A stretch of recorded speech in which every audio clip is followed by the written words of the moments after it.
We are making progress. The Sedula Frame Office has recently implemented several technical innovations designed to make our operations more efficient and effective. At the heart of these upgrades is the new Planck 3 computer system, developed in cooperation with renowned companies such as This digital platform is intended not only to increase the speed and precision of internal processes, but also to enable real-time analysis of complex data streams. One of the most promising applications is in the Magenta Care stress call facility. Hundreds of anxious calls arrive here every day, and they can now be coordinated and handled by our specially trained psychological staff, ensuring that critical cases are addressed without delay. We're dealing with here 37,000 to 47,000 reports. Without the computer, we would not be able to find various persons, places, and incidents. Therefore, it is essential that we use the computer. Now we have the computer system. Before, they would have to be using a cord board, and that would be putting the cord up, but we have it all right here. It's right in front of you, and it's less detailed. Don't talk to strangers. Talk to us. Magenta Care. Magenta Care. Magenta Care. The construction of the Pontifex T4 dishes has now been successfully completed. This highly sensitive receiving array gives us a far more precise view of the so-called Rataris signal and its still poorly understood hazardous effects. Initial measurements show that the signal has shifted its frequency several times over the past few weeks, behavior never before documented in any known source. Its inner structure remains a mystery. Patterns reminiscent of organic rhythms overlap with sequences that evoke synthetic codings.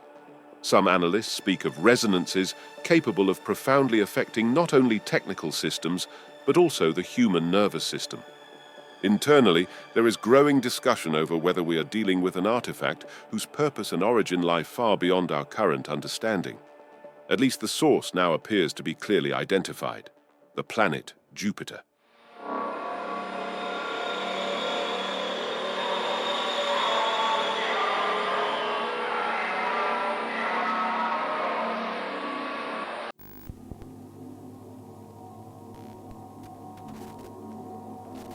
Initial data from several regions indicate anomalous shifts in animal and plant populations. Most striking is a recent finding from southern British Columbia and California. For weeks, a massive absence of birds has been recorded. What was first assumed to be a seasonal migration now appears to be something else. Even resident species such as crows, pigeons, and sparrows, normally present year-round, have abruptly vanished. Observers report a ghostly stillness along once lively deserts and city edges. In addition, unusual growth and flowering cycles have been documented in plants, coinciding with the signal's recent frequency shifts.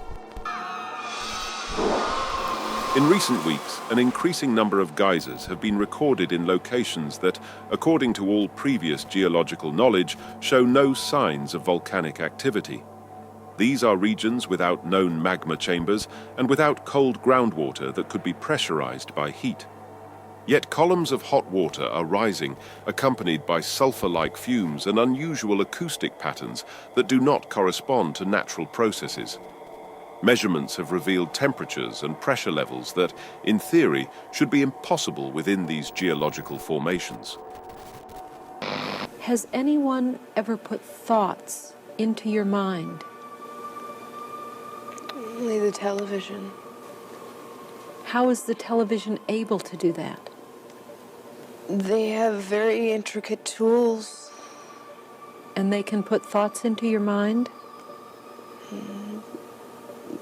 It's possible. We have determined that the Rataris signal has for some time been covertly inserted into public television broadcasts without the knowledge or consent of the respective stations. Its frequency is so well concealed that it does not appear in normal monitoring routines. Only through targeted filtering and spectral analysis were we able to identify its signature. Below, we present a series of documented examples. These data suggest that the Rataris signal has been circulating through public channels for years.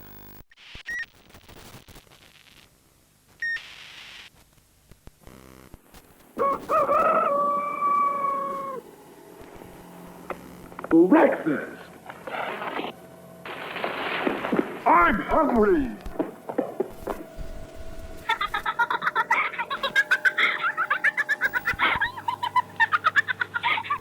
Cascade of sparkling drops of liquid brown, a beautiful islet green, liquid brown's extra rich formula person.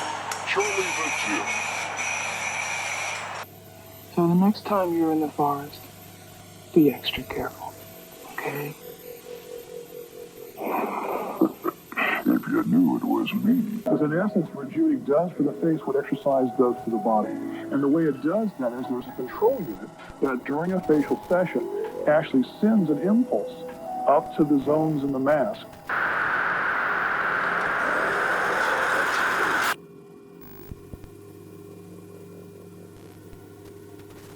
A tragic incident has shaken our sister agency, Kepler-7. One of our leading agents, David Firstenberg, apparently took his own life and that of his family after a horrific event. David was married and the father of 3 children. The weapon is believed to have been an axe, but the exact circumstances remain unclear.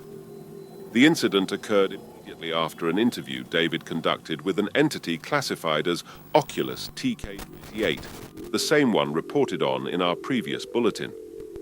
This entity appears to possess abilities that defy rational explanation. It seems capable of looking into a person's soul, gaining knowledge hidden even from its victim, and exerting manipulation. We honor David Firstenberg with the deepest respect for his courage and dedication in the face of a threat that can scarcely be grasped. May God grant peace to him and to all souls touched by this event. Nevertheless, the demise of David Firstenberg was not in vain. Through additional private records, we have gained deeper insight into the nature of the OCULUS entity. New evidence reveals that during an attack, it positions itself behind the victim, likely in immediate proximity. It remains unseen. The victim can hear it, but never perceive it visually. Once the entity discloses its location, the final stage begins. The victim loses all control, and the fatal outcome follows inevitably. What truly happens at that moment lies beyond our understanding. Everything else remains mere speculation. This 65 and 64, Jerry the David Firstenberg, ID 467, Oculus post-trauma, private log. The air vibrates when the entity speaks. The damn thing has no head. It's just this strange body. A voice coming out of nowhere. A fucking nightmare. I've never felt so small, so meaningless. As a child, I wished I could meet an alien. Now I know how naive, how romantic that idea was. Beyond Earth is dread. It looks down on us and smiles. I'm at the summer house, alone. I need my family away from me. I don't want Cindy to worry. She should stay with the kids in their little fairy tale world.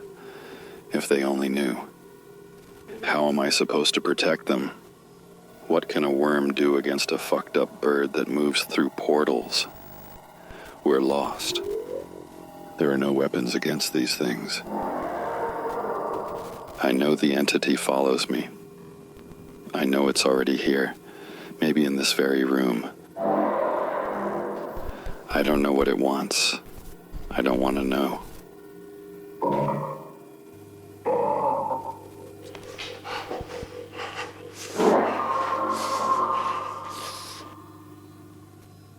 I won't be you. Where are you? Don't talk to strangers. Talk to us. Funny, but we're not strangers, David. We know about your signal from Jupiter.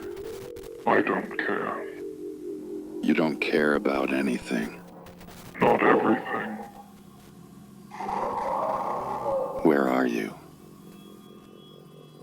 Very close. What will you do when you are me? I don't intend to destroy you, David. You'll live on, in me, aware. Without will. Your will is an illusion. What you call your will came from me. My energy, for you. Bullshit. Leave me and my family alone. Why should I? I have plans. Where are you? Where I've always been. What? Behind you. Behind you.